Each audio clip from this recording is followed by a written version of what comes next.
امام احمد بن حنبل رحمۃ اللہ تعالی علیہ، یہ چاروں اماموں کے حوالے میں اس لیے دے رہا ہوں کہ اہل سنت و جماعت یہ چار مسالک ہیں، 4 اسکول آف تھاٹس ہیں، یہی حق پر ہے، یہی سواد اعظم ہے۔ آپ ان بڑے اماموں کا عقیدہ اہل بیت اطہار کی نسبت سے سمجھیں کہ وہ کیا عقیدہ رکھتے تھے۔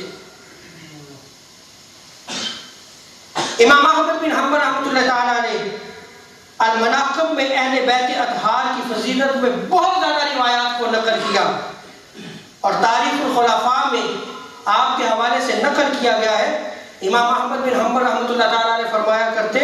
کہ جس قدر احادیث حضرت مولا علی کرم اللہ وجہ الکریم کے حوالے سے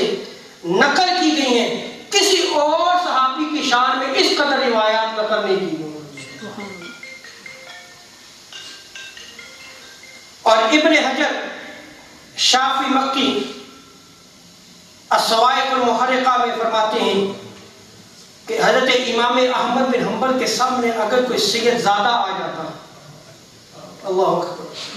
انہیں پتہ چلتا کہ یہ سید ہے، تو آپ کھڑے ہو جایا کرتے تھے، تعظیماً کھڑے ہو جایا کرتے تھے کہ یہ سید گھرانے سے تعلق رکھتا۔